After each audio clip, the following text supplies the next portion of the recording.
Hello friends, আজকের ব্লগটা শুরু করলাম রাস্তা থেকে। আজকে আমরা চললাম কলকাতা মানিকতলার কাছাকাছি। হ্যাঁ, তিতলির রয়েছে আজকে একটা প্রোগ্রাম, সেখানেই যাচ্ছি আমরা।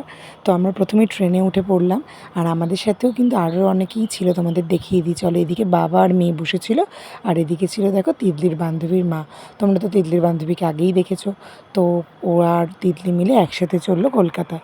প্রথমে হাওড়া স্টেশনে নেমেই শুরু হয়ে গেছে ওদের বায়না যে গরম গরম লাগছে, একটু ঠান্ডা কিছু খাবো। তাই ওদের জন্য নিয়ে নেওয়া হলো ফ্রুটি, আর তারপরেই আমরা নিয়ে নিয়েছিলাম পেপসি। সেটাতেও ওরা ভাগ বসিয়েছিল। তাই বাসে যেতে যেতে আমরা একটু পেপসি খেতে থাকলাম আর গল্প করে করে সময়টা কাটালাম, কারণ অনেকটা রাস্তা আমাদের বাসে করে যেতে হবে। তো যাই হোক, এদিকে ওরা দুজন বসেছিল আর এদিকে আমরা। তো আমরা পেপসি খেতে খেতে চলে গেলাম কলকাতার রাস্তায়। আর বাইরে কলকাতার প্রকৃতি দেখতে দেখতে মাম্মামকে দেখাতে দেখাতে আমরা গল্প করতে করতে পৌঁছে গেলাম ডেস্টিনেশনে। যেখানে আমাদের যাওয়ার সেখানে আমরা পৌঁছে গেছি। তো ওখান থেকে কিছুটা হাঁটা পথ ছিল। হাঁটতে হাঁটতে আমরা পৌঁছে গেলাম রায়া দেবনাথ মেমোরিয়াল হলে, যেখানে রয়েছে আমাদের প্রোগ্রামটা। ওইখান থেকে উঠেই সোজা চলে গেলাম লিফটে, কারণ আমাদের যেতে হবে 3rd ফ্লোরে। তাই সোজা লিফট ধরে চলে গেলাম 3rd ফ্লোরে। আর দেখো লিফটে এদের অবস্থাটা দেখো, মানে ওখানে গিয়েও ওরা মজা নিচ্ছে লিফটে বসেও। তো তারপরে যাই হোক, ওখানে গিয়ে প্রথমে পরিয়ে নিয়েছিলাম শাড়িটা পরিয়ে চলে গেছিলাম হেয়ার বানগুলো করবো বলে, কারণ কিছুক্ষণ পরেই ওদের প্রোগ্রাম। আর বাইরে থেকে দেখো তোমাদের হলটা দেখিয়ে দিলাম, কি সুন্দর লাগছে। যাই হোক, ভেতরে গেলে তো তোমাদেরকে দেখাতে পারবোই। চলো, প্রথমেই দেখো এখানে শাড়ি পরিয়ে নিয়ে ওর হেয়ার বানটা আমি করে নিচ্ছিলাম। তারপরে এদিকে দেখো আমার বান্ধবীকে ওর বর খাইয়ে দিচ্ছিলো বলে, এদিকে আমার বর বদমাইশি করে ওদের একটা ভিডিও নিয়ে নিয়েছে। তাই ওটাও তোমাদের সাথে একটু শেয়ার করে নিলাম। আর এদিকে ওকেও রেডি করে নেওয়া হচ্ছিল, কারণ দুজনের একসাথেই প্রোগ্রাম শুরু হবে। এদিকে তিতলির মুখের বেসটা করে নিয়ে করে দিয়েছিলাম আই মেকআপটা। ওর এই নাচটায় বেশি সাজ থাকে না, তাই ওকে তাড়াতাড়ি রেডি হয়ে গেছিলো ও। আর এদিকে ওর বন্ধুও অলমোস্ট রেডি, তিতলি তো ফুল রেডি। তারপর আমিও একটু টাচ আপ দিয়ে নিয়েছিলাম। এদিকে প্রোগ্রাম শুরু হয়ে গেছে, তাই আমরা তাড়াতাড়ি করে রেডি হয়ে নিয়ে চলে গেছিলাম হলের ভেতরে। ওখানে গিয়ে আমরা বসেছিলাম। এই দেখো পেছনে দাদাভাইও বসে রয়েছে, আর এদিকে ছিলাম আমরা সবাই একসাথে। আর ওর কিছুটা কাজ পেন্ডিং ছিল বলে সেই কাজটিও বসে বসে সেরে নিচ্ছিল। এদিকে শুরু হয়ে গেছে প্রোগ্রাম।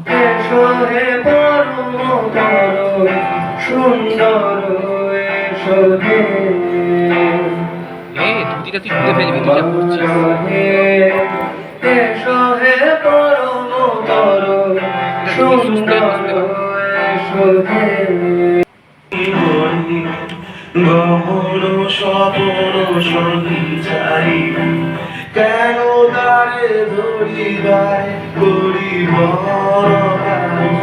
মায়া বিহারী।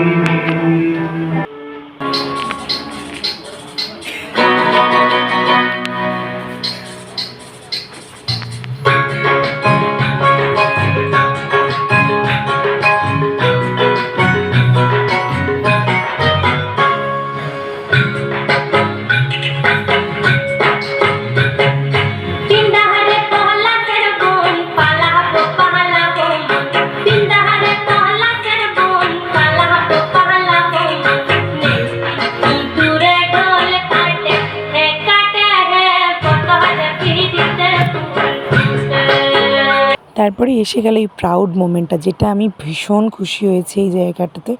আর ওকে এই সম্মানটা দিয়ে ওর হাতে যখন মেমেন্টোটা তুলে দিল, মানে এইগুলো আমার যেন জীবনে অনেক বড় পাওয়া। তারপরে ও আর ওর বান্ধবী একটু ছবি তুলে নিল। আর এদিকে দেখো 2 রাজকন্যা 2 বাবা তাদেরকে জুতো পরিয়ে দিচ্ছে। সেই মুহূর্তটাও একটু ফ্রেমবন্দি করে নিলাম।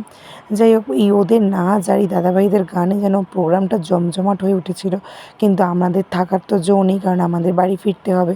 তাই আমরা রওনা দিয়ে দিয়েছিলাম বাড়ির উদ্দেশ্যে। এখান থেকে আমাদের বাড়ি ফিরতে হবে শ্রীরামপুর, তো অনেকটা রাত হয়ে যাবে। তাই জন্য আমরা কলকাতা থেকে রওনা দিয়ে দিলাম শ্রীরামপুরের উদ্দেশ্যে।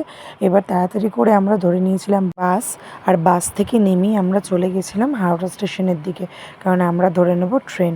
তারপরেই দেখো ট্রেনে ভীষণ ভিড় ছিল, যার জন্য আমাদের ট্রেনে আলাদা আলাদাভাবে উঠতে হয়েছে।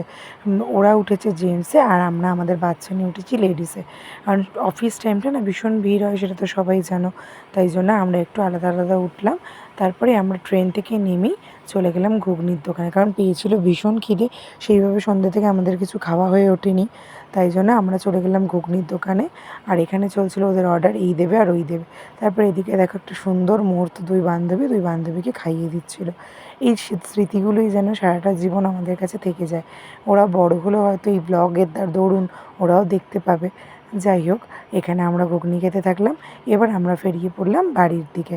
চলো সবাই যে যার গাড়িতে উঠে পড়লাম। এদিকে আমরাও গাড়ি নিয়ে রওনা দিয়েছিলাম গ্যারেজ থেকে, আর ওদিকে দাদাভাইরাও বেরিয়ে পড়লো। আমরা একসাথে বাড়ির দিকে রওনা দিয়ে দিলাম। সবাই আমার ব্লগটা দেখতে থাকো আর সাবস্ক্রাইব করতে ভুলো না বন্ধুরা। আর সবাই একটু পাশে থাকো। আজকের মতন এখানেই, বাই।